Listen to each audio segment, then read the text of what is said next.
Good morning, good morning, good morning. It is Wednesday. That means we're 2 days away from my favorite day. Free training days, Friday, 11 a.m. Pacific, 2 p.m. Eastern, every day. Catch the replays as well. Oh, we already have my friend Haley is here.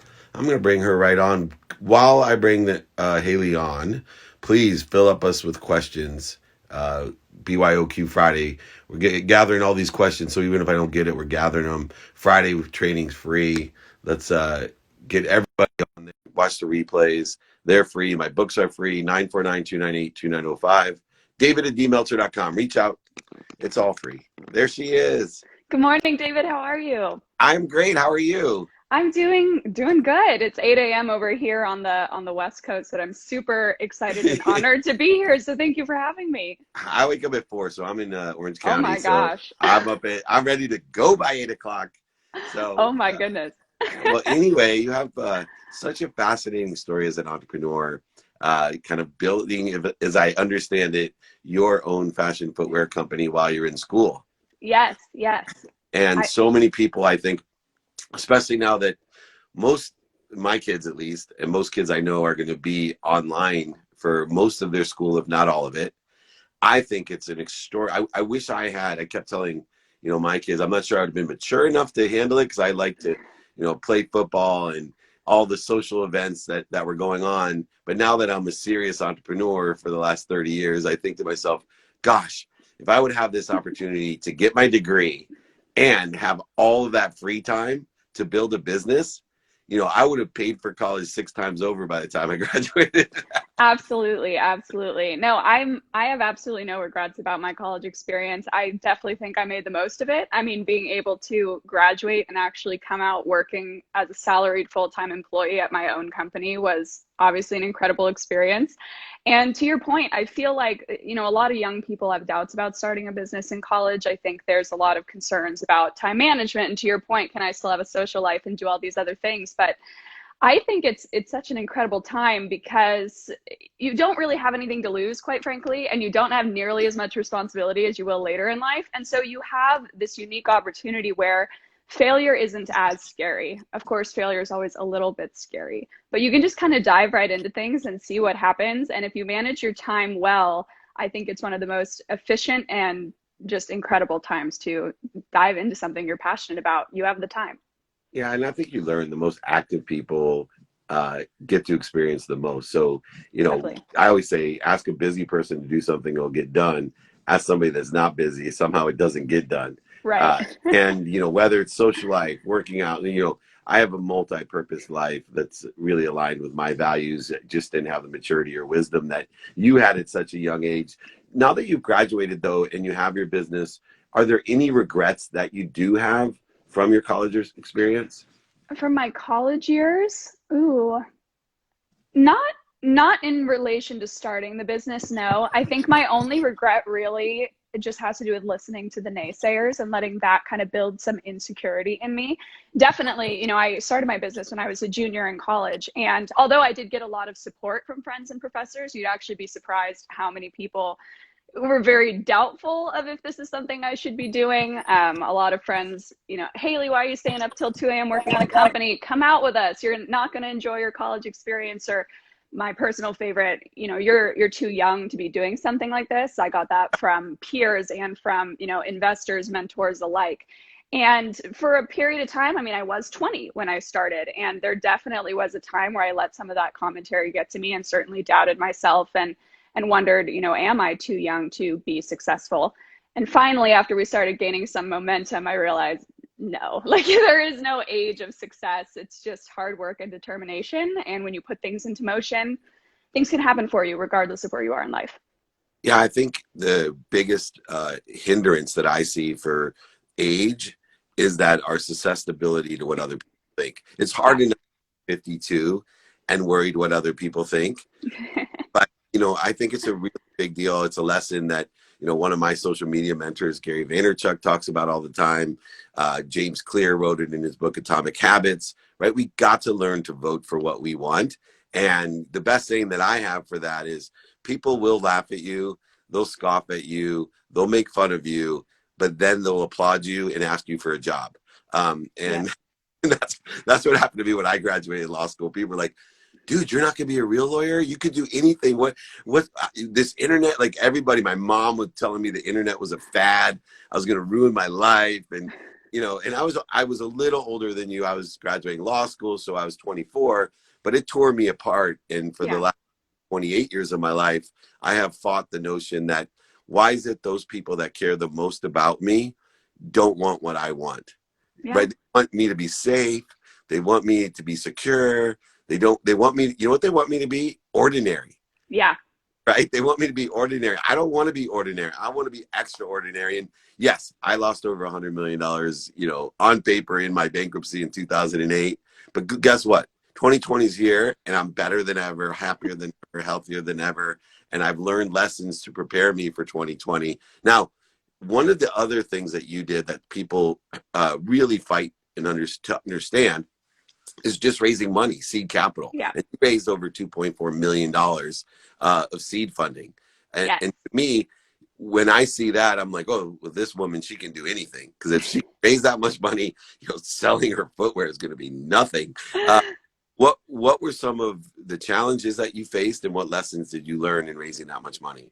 Definitely, absolutely. So, as I'm sure you can relate, I mean, raising 2.4 is no small feat. Although, interestingly enough, for a No product pun, base, no no small. pun intended. I always make puns somehow on accident. It seems to just be part of my vernacular at this point. But weirdly enough, given our business, it's not even close to as much money as we'll need. We'll definitely be raising again. But we came across so many different challenges. I think for me personally, going back to kind of the age side of things, obviously the venture capital world doesn't see a lot of young innovators often, and particularly young women. Luckily, I have found a lot of very empowering and forward thinking investors. But for every single one of those that I have found, there have been dozens of people that aren't comfortable with my entrepreneur profile. And so, it was very difficult to get a lot of feedback. I think what I struggled with the most is I'd be pitching my company and pitching my idea and our product, and I'm showing our revenue figures and showing our growth and our traction. And all the feedback would be, but you're a 20, 22, 23-year-old woman. Like, you don't have experience. Do you know what you're doing? And I'm standing here going, well, look at the numbers, look at the results, look at the data. I know what I'm doing. It's working. It's fantastic. And I think that was really exaggerated by the difficulty of our product as well. We haven't touched on that yet, but our product is it's very unique and very disruptive. And we got a lot of feedback from people saying, this is such a good idea. It must not be possible. If it was possible, a bigger shoe company would have done it by now, which was another one that confused me because I was wearing the shoes at the time. So it's like, of course it is possible. But I'd say that was definitely my biggest frustration and difficulty, was just having to kind of overcome some prejudices. And although, every single no and every bit of negative or irrelevant feedback that I get is very frustrating, like I said, that process does allow me to find my big supporters and my champions. And at the end of the day, those are the right people to be joining the business. So everything always works out the way it's supposed to. But that's definitely challenging. And then I'd say the only other big challenge I've had in fundraising, also being a young person, is kind of this strange feeling of asking people for money. Like, I was 20 in my first venture pitch, and I walk into this boardroom full of people way more experienced than me going, yeah, I need $1 million. The most I'd ever asked for was maybe $20 for my dad to go buy food at that point.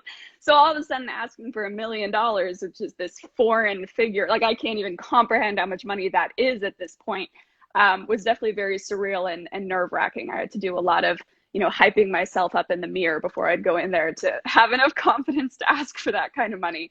But it's definitely been a journey. I'd say we've had a better path to fundraising than most, and I'm really proud of just the people we've gotten involved in the company. Yeah, it's amazing because your story parallels so many successful women entrepreneurs. I was on with Cameron Diaz and Catherine, her partner, yesterday with Aveline, their wine company, and very similar experience where they were filling a need in the market with organic vegan wine, et cetera, and a Oh, unique. cool. Then you have like the Pinkinator, my friend who had, been laughed at, scoffed at, and, sold her company for over $1 billion with female, stimulate, basically the female Viagra. And now you should contact her because she has the Pinkinator and funds companies like yours and women like you Oh, awesome. And then, of course, Clearbank, another woman-founded $2 billion company. These are all people that I'd love to put you in touch with. But it's so interesting when you tell your story. It's, having the ability to must be what you can be. And always there's that nuance of, oh my gosh, I have to ask. And two, why is it that everybody's telling me I can't do this? This couldn't be, this shouldn't be, this would be. And it's not just women, right? I Right. have young men. My favorite is a young entrepreneur who has a $30 million company now. He turned 21 in Indiana, and he went to his first bar, and he got a 16-ounce beer at this IPA place, and he realized these beers get warm really quickly, and Hmm. created a beverage cooler for 16-ounce beers, and that's a third, Oh, and that's awesome. right. And so, but I want to tell these stories, and I want you to share your story and your challenges, because I have one true belief that if you're not going to start where you want to be, Of okay, course everybody, not. right? You're not going to, but it's the people that don't quit and keep angling towards where they want to be, or some semblance of where they want to be. They end up somewhere different, right? Of Right. course. And usually the ones that really have a strong backbone to be what they must be end up in a better place than they ever could have imagined. And it's been true in my life, and I'm sure you would agree. Now, let's get this last question before we run out of time. Here you are, and it's a really, I'm going to say it because all great ideas are simple, because Hmm. that's the way the universe works. It loves simple. But basically, you created passion footwear, that is with a P, by the way, Yes. Passion, passion footwear that has comfortable heels, right? Yes. To me, I have three daughters. I have a wife. I had a sister. I had a mom and a grandma. All of them complain about their heels. And Definitely. yet it takes a 20-year-old sitting in college to figure out, hey, maybe I should come up with this shoe that's more comfortable. What makes the heels more comfortable? Oh my gosh. So not only are they more comfortable, there's actually a lot of different features that go into this, but the key innovation behind what we do at Passion, I actually have a shoe with me, so I can show you. We Oh, actually created fully convertible high heels. So not only are they completely comfortable, they're extremely well cushioned. We actually have very similar insoles that you would find in most athletic footwear. We have an insole that you would definitely find in a tennis shoe, not in any other high heel on the market. But to make it even better, take it to the next level, what we're patent pending on and what's really different about us is when your heels eventually start to hurt, because as women know, no matter how cushioned it is, you're still on your toes. You can take the heel off, and then you have a flat that's left under your body weight. So it's two shoes in one. It's the ultimate solution to both the high heel pain and inconvenience.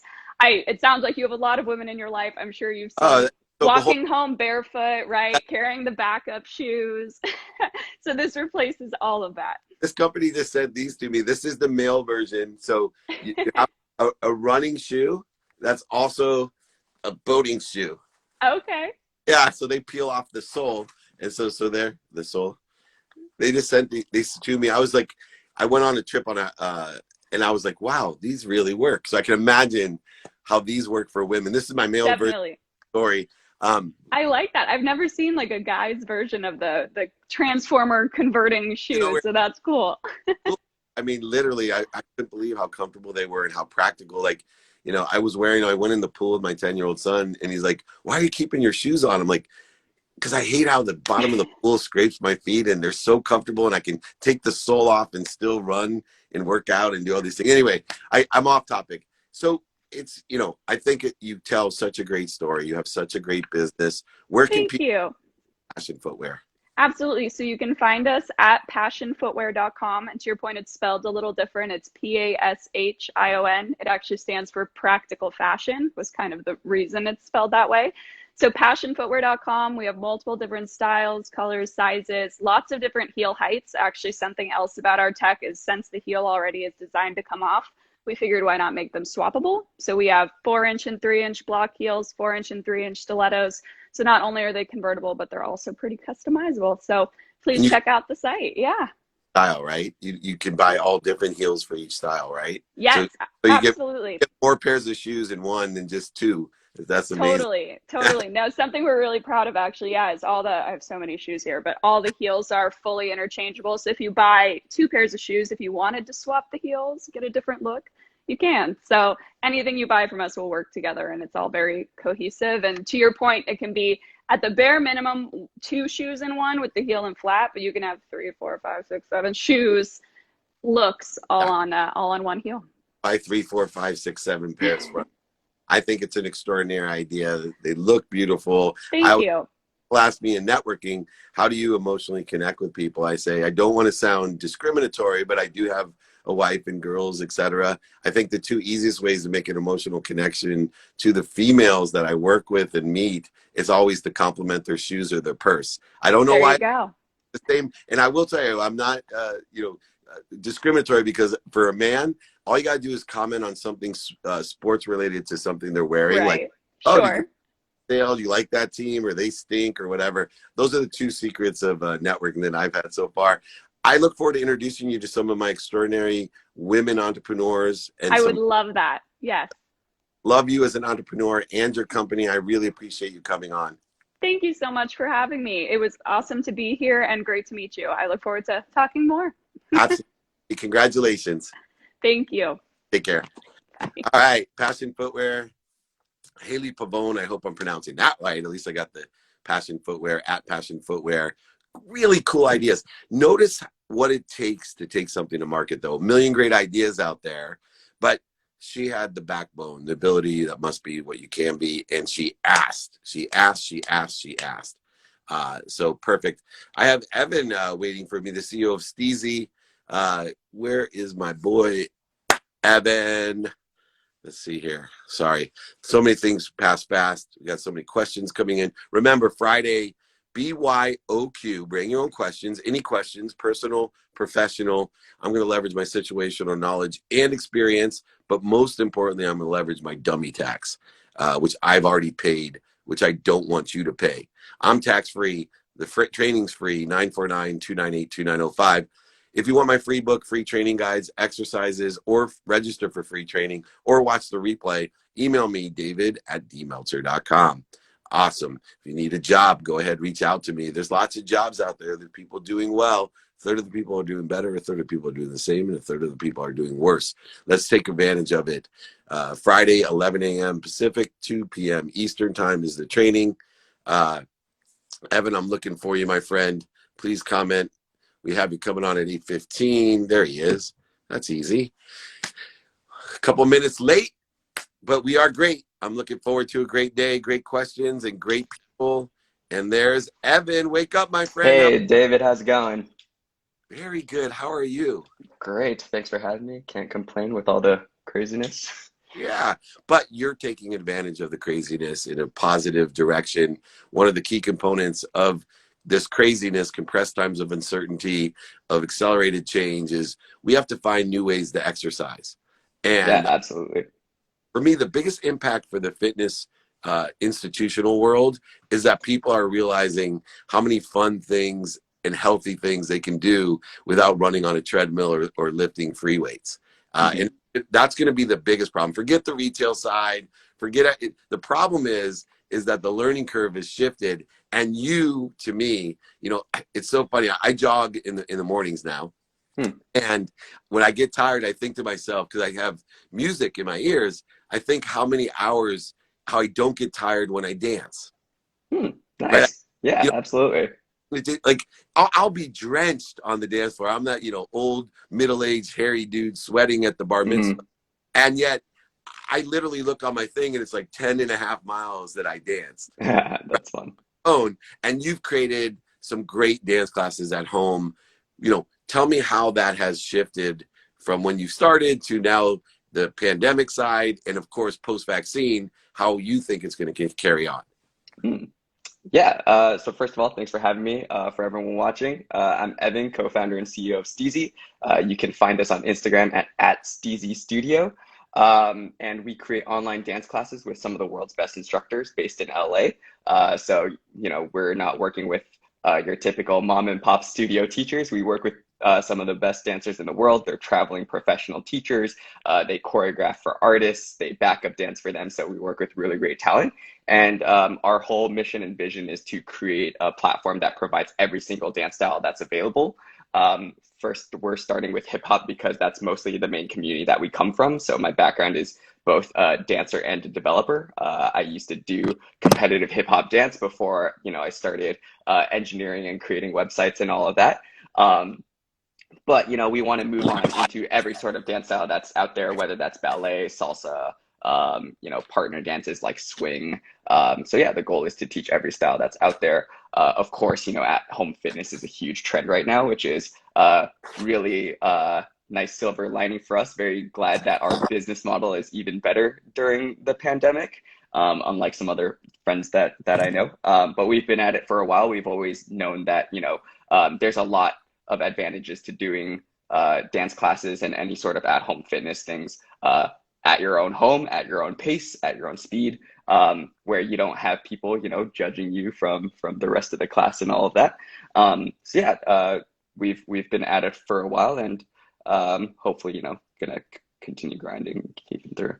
You know what's interesting, why I wanted to have you on particularly, Evan, is that I'm trying to teach people that what we need to do is take our capabilities, and you have taken the capabilities that you have, your skills, your knowledge, which includes your knowledge of people, relationships that you had, right? And your desire, your passion, your ability to be what you must be. And you aligned it. You took what was synergistic and supplementary to those skills, knowledge, and desire, what I call your capabilities, and you created something of greater value when we have greater change. Because with greater change comes greater opportunity, which means that we have to, and have the opportunity, if we can, to synergistically or supplementary provide our capabilities with greater value. And you are a textbook example of, why some people are going to be so successful during this time and so grateful after this time, because they have lived through the chief betterment officer of their life. They have found a better way to do things, a better situation, a better business, because they're looking at their capabilities first, not at what they don't have. For you, you're younger. Where did that mindset come from, and how important is that mindset? Yeah, we really did not go out to try to start a business. It just we just kept following our curiosity, and then here we are, years later with a great company that we're working for. But originally, I just really fell in love with dance thanks to the internet and YouTube, and just kept watching a ton of videos, and I just followed my curiosity there and just kept working hard, taking a bunch of classes. I always just wanted to be the best dancer that I could be. Graduated college and thought it'd be really fun to work on consumer apps and consumer websites. So again, kind of followed my curiosity there, learned to code on my own, and eventually landed a job as a web developer. Again, had no intention of mixing the two. And eventually, just realized hey, there's no online presence for dance. Let's start building that as a side project, which originally was just a blog to put out dance tips and knowledge. Again, it was just something fun that we wanted to create and do. And then eventually, we got an audience asking us a bunch of questions from around the world. And we thought, hey, let's create these online dance classes for these people who are emailing us questions. And so it was a very natural progression, and we just kind of kept following our curiosity. And so that's kind of the way I operate now, even if things that I'm really interested in right now might not be relevant to the immediate time. I think all of these things, if I follow my curiosity, I'll be able to intersect them in the future. Yeah, you're a poster child for my favorite story. When I was 18 years old and realized that I wasn't going to be a professional football player, I was a freshman in college and got ran over by Christian Okoye, who later was the Nigerian Nightmare in the NFL, AFC player. But I visited my brother in med school. I was pre-med. Oh, nice. Me too. Yeah, right. I did not want to do pre-med. I didn't either, but I visited him in the hospital, and I said to him, man, I hate hospitals. And he almost fell over, because he was a kid that since he was 5 years old, all he wanted to be was a doctor, right? It was in his quantum being. And here I was I wanted to be a doctor because my mom said doctor, lawyer, or failure. And I couldn't be a football player. I was going to be a doctor. So my brother looks at me and he goes, Dave, doctors have to be in hospitals. I said, no, I'm going to be a sports doctor. I'm 18 years old, right? Completely ignorant. I'm I'll be on sidelines and training rooms and locker rooms. I'm not going to be in a hospital. He said, David, oh my gosh, let me give you the greatest lesson in life. And this is the Evan lesson. He said, David, you need to be more interested than interesting. You Hmm. must have said 10 times in your story, I was curious about this. I was curious about this. I am telling you, people, if you're more interested than interesting, it's called to me the mathematical luck formula. When you're curious, when you're more interested than interesting, you pay attention to things, whatever they are, whatever industry they are, you give intention to it, right? You're not sitting around on your mom's couch dreaming about what you want, because, vision without action is just a dream, Hmm. right? Action with no vision, that's chaos. But our attention plus intention, the mathematical formula of what? Luck.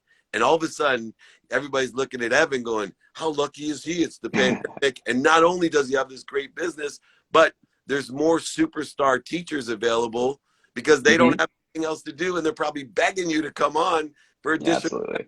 because they have nobody to, especially the best ones. And I think that's true in so many different professions. And, Hmm. you're seeing that, for example, with CAA yesterday, laying off 275 for 90 executives and agents gone, right? Hmm. Incredible changes. What does that mean? That means there's a lot of really great talent out there looking for something to do, right? I always say buy low and sell high. Hmm. Through this whole thing, and you're doing extraordinarily well, what's the best and the biggest lesson that you've learned to finish up? Just stay focused. I think for for us, we've always had a solid business and a solid plan. And once the pandemic hit, I think it was just absolute chaos. We had to adapt. But I don't think we needed to adapt our like business or the way that we operated too much. We just had to, work from home and all of that. But we've always had a solid process in place, very good at written communication. So that was fairly easy transition for us. Um, but it felt like we had to do something new, or there were all these new opportunities, like people trying to reach out to us to say like, hey, let's partner, like we want to do all these things.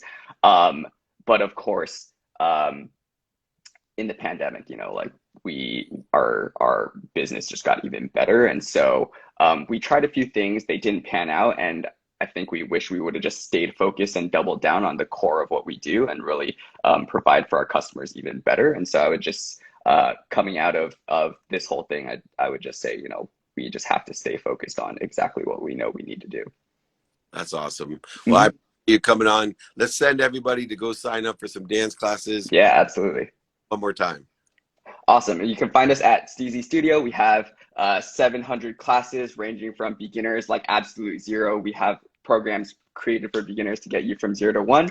And then we have amazing classes from top instructors. That's awesome, man. I so appreciate you. Great lessons. Yeah. Great job. If you need any help at all, just reach out. I Thanks, appreciate David. signing up for a class because not only is it good exercise, I'm dying for something fun to do. Movie theaters are closed and Hmm. I got kids. I want to have a family class and what it is to Yeah. do it. So thank you. Take some classes with your family. Oh, I'm a breakdance buddy. All All right. Thank you. right. Have a good one. You Thank you. too. Bye. Awesome. Check it out. That's Evan there and Skeezy. If you're looking for something to do, find positive, family-oriented things to do. Uh, and let's take a quick question here, a little bit before 8:30. Then we'll grab another person. I think Tanner might come on. This one time, oh my God, this is one time I failed. I don't know what that means, but hang in there, buddy. Here we go. Pick me, pick me. I would love to help. All right. I got to get you on there, Kev. Here we go. How do you market yourself as a producer or assistant coach? Um, you always market yourself in person, on the phone, via email, social media. Take inventory of values. Ask and attract not only how you can be of service or value to others, but make sure you ask, do you know anyone that can help me? Greatest way. All right. Let me see if Tanner is here. Love to have Tanner join me. Let me make sure I'm looking here. All right. Sorry, guys. I'm drawing a blank. Friday's training is byoq, bring your own questions. We're going to go 11 a.m. Pacific every Friday, free training. If you want my free book, just david@dmeltzer.com or join my text community, 949-298-2905. Great to see it. What ways can we fund a startup? Well, you can go ahead and invest in yourself, make money. You can do fund me campaigns. You can do a convertible safe note, convertible debenture, a variety of different ways. I like when I'm having a startup to go ahead and invest in myself. There he is. What's up, man? How are you doing, Tanner? I'm good. I'm Thanks good. How for. are you? I'm great, man. Thanks for joining me. Yeah, absolutely. Thanks for having me. I'm excited to be here to see what value I can bring. I know you can, because one of the big areas of growth right now is the variety of different coaching that went on and instruction, education. It's a multi-billion-dollar business, but the learning curve has been accelerated now. We saw it with the dance class before, where that has gone. I can tell every single industry vertical. You obviously have a great knack for potential growing, and I see, motivating people, you yourself making over 7 figures, motivating people in their first 30 days to make at least 10 grand. Yeah, But also your, experience. I think people ask me how I became one of the top business coaches in the world. And I said, well, it cost me over $100 million. And they're like, what are you talking about? I go, that's how much dummy tax that I paid, in my career so that I could give other people good advice. sure. Where does your situational knowledge and experience come from? Yeah, so I don't think I've spent 100 mil yet, but I lost it, but we'll call it spend yeah, but I'm I've a spent. positive thinker. Yeah, I think I spent. I mean, I spent about 50 on different courses and coaches, and I mean, it's.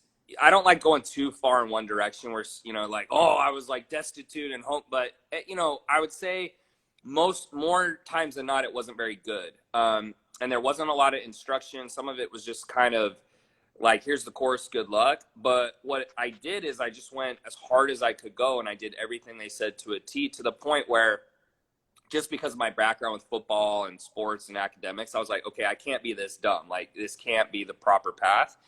And after I started going my own direction, and I kind of came up with my own method, and I learned that kind of the same way you were just describing, like through that trial and error and thumbtacks, right? And then it started after that, it just kind of blew up because I figured out kind of a better strategy to kind of push someone from a lead to a sale. Yeah, and it's one thing to have people from a lead to a sale, but 80% of why you're successful, and from the people that I know that have worked with you, is that you manage and develop that value. I think there, like you said, you spend all that money on personal development, self development, business development, and the majority of them spend 80% of the time sharing a vision and transitioning a lead to a sale, and they forget about the most important thing, especially in the coaching business or empowerment business or development business. It's this thing that you're good at, which is managing and developing and performing for those people. Because I think the difference, I was trained by a guy named Marshall Goldsmith, and he coaches the CEOs of Boeing. And, I've been blessed with chairmen of multi-billion-dollar companies are my clients. But what really gets them is, I learned from Marshall, until you're good enough where you can guarantee success, like the profitability side, then you're really not bringing that 80%, the managing and developing the vision. And from what I see you're doing, people are, very, very excited because you do what you say. And sometimes they even get more than what they expect, even in the first 30 days. So I think it's very rare for a coach. I'm one of them, and I know you are too, that people are looking for results right away. It's not, hopefully you haven't heard me sing this, but there's too many coaches out there selling the purple dinosaur value, that purple Barney dinosaur. I love you, you love me. Nobody makes any money. Knick knack, paddywhack, we're all going broke. Your coaching is an effing joke. And that's about 80% of coaches out there. I want to send them purple dinosaur costumes to put on because they're just stealing people's money. Yeah. What is the formulatic method that you're utilizing to provide that value? Because you have a sports background, you have your own businesses, which are probably challenged right now, being gyms and fitnesses. What do you find your methodology of being able to provide value and have such a great customer base that wears so well? Yeah, so I mean, to your point, like with a lot of bad coaches, I think the first thing is just, unfortunately, when there's a low barrier of entry, like anyone can start a business at any time. That's just what happens because, it's just the kind of nature of the beast. Doctors, for example, they have to go through so many loopholes. So the chances you get a bad doctor, you can still have one, but it's much smaller. So I just think part of that, I understood that getting into this industry. So, you know, it is what it is. But yeah, it makes it harder for others because they're like, man, dude, like, who do I go to? In terms of your question about like how to get results and stuff, luckily for me with COVID, everything I do is online. So like even with the trainers we work with, we push them online. So we haven't had a big issue with that. But I think it's really just giving people what you want. And so when I went through coaching programs, I was like, man, I don't get to talk to anyone. I don't get any one-to-one calls. It's all group. It's all Facebook. It's all, and that model may work for some people, but in my opinion, like what the best thing you can do is give someone one-to-one. And obviously at scale, it gets more difficult, right? So what I usually have seen is businesses get bigger. They're like, oh my gosh, like look at how much money we're paying out. Let's just go to group. And that's fine in the sense of the business. That's what's best for the business, but I don't believe that's what's best for the customer. And so I've just really tried to kind of keep that in mind. And so when people come into my course, you know, I make it as strong as I can, but we give them that one-to-one. And I have a full-time staff I pay to just only do that part. And so it does cost me more money. I definitely lose more money up front, but we get massive amounts of re-signs. And so I think if you just do the right thing, you may not notice it on the front end, but you get it a lot more on the back end. And I think like, I would say the industry standard for a high ticket re-sign, maybe like 30%. I think we do about 60. And so all this extra money really doesn't turn into extra money when you kind of just do the right thing. And I think giving someone one-to-one, it makes people feel comfortable, right? Because even when I was learning, when I didn't have someone to ask, it's like, well, am I doing it right? Am I doing it wrong? Like, I'll do whatever I need to do. I'd lick a floor. I just want to know it's going to get the result. And so when you can kind of like tell someone what to do and then also guide them and kind of reassure them, even though maybe you and me don't need that anymore, someone who is like scared and doesn't know which direction to go, I think that goes a long way. Yeah, I agree. I mean, all of the things that I do from my free training every Friday, which I do a straight byoq once a month, which is just bring your questions and do one-on-one. I like that, yeah. But I have to do private group, you know, and I do one-on-one access in my private group. I just let everybody listen to the questions and answers so I can scale. And then, of course, I have one-on-one executive training from, you know, presidents and chairmen down to great entrepreneurs. The difficulty and the interesting thing that you said is I haven't been able to empower other trainers. So, you know, people who request me one-on-one access with me, they don't want to talk to somebody else, even if they may be trained by me, etc. How have you overcome, you know, that delineation when people, hey, I want you, man. You know, you're the guy. How do you overcome that? I mean, the short answer is like, all right, well, it's a lot more money, you know, but you can't be everywhere. And I just tell some people, I'm like, you know, you don't need me from the beginning. People who really might need you or me, like they're farther along in their business. They're in a place where more high level action about team building, ad strategies, whatever, those are going to be more of a thing. Someone going from 0 to 10K, you don't need me for that. Like my team is more than capable. Go, hey, how do you get 3 deals in a month at $3,000? How do you get 4 deals in a month at 25? To me, so a lot of people, I'm gonna say, hey, like slow your roll. Like I get you're like super excited, but like get to 10K first, and then you can like if you want to work with me or something. But a lot of times it's either explaining that or just saying, look, man, I can't be everywhere at once, and that's why I give you one-to-one support with my team. If you have an issue, reach out to me, and like I'll address it, right? But that's like Tony Robbins. You can't expect the guy to like do it all one-to-one unless you want to pay him about $1 million an hour or whatever the heck he charges. It's up there. So yeah, I remember years and years ago when he went to $1 million to coach, and he had 7 people around the world, and people were like just you know, they were so amazed that he got 7 people. And that's where, you know, like Marshall and I formulated the fact that, you know, in some respects, if you're capable of coaching people that have greater capabilities, that the quantitative side is so much easier, right? Like, so, you know, if I'm charging someone $50,000 a month for one-on-one training, but they're a chairman of $1 billion company, every single month, I'm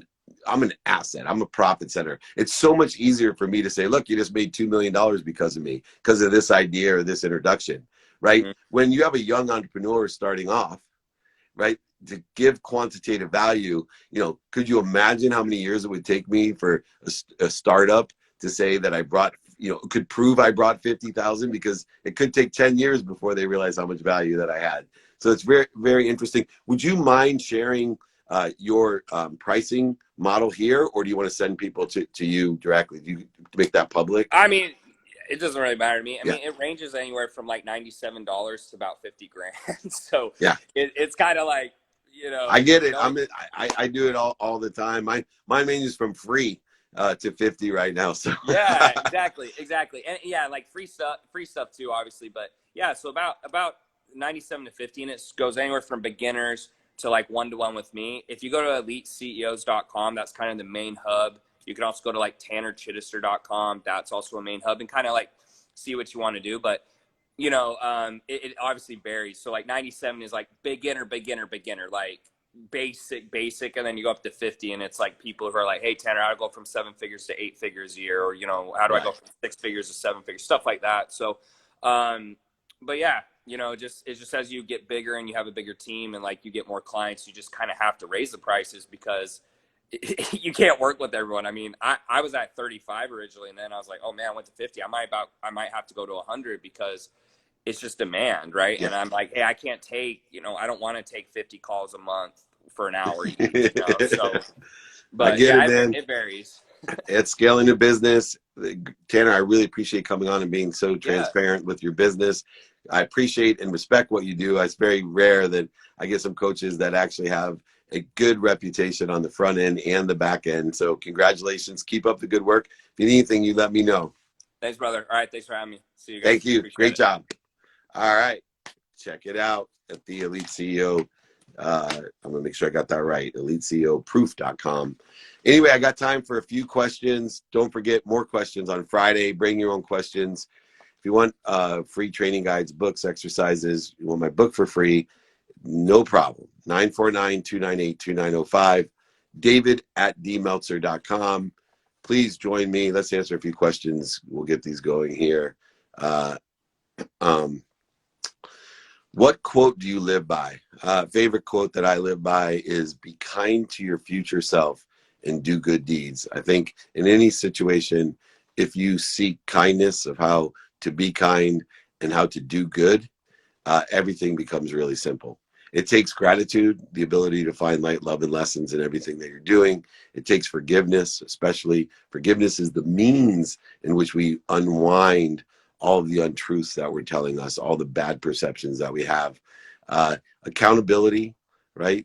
To be kind and to do good deeds, we have to be accountable. We have to ask ourselves, what did I do? And what am I supposed to learn from it? And then finally, live an inspired life. Know the difference between motivation, conversion, and inspiration. Know that you're always connected to the greatest source of power, light, love, and lessons at all times. And that doing good deeds and being kind will clear the interference through gratitude, forgiveness, and accountability. And not only that, but it will allow you to appreciate, to give more value to what you've received, to add to it, to be grateful for it, and then give it away to others to make their lives better by doing those good deeds. So be kind to your future self. Look at everything with a light of kindness and how we can make it better by doing good deeds. I appreciate everyone. Thank you so much. Join me Friday, 11 a.m. Bring your own questions. Always here for you. You can reach out, david@dmeltzer.com, if you want my free book or register for free training or get the replays or the training guides or exercises. Go ahead, reach out to me personally, or 949-298-2905. Appreciate everybody. Be kind to your future self and do good deeds. We'll see you tomorrow.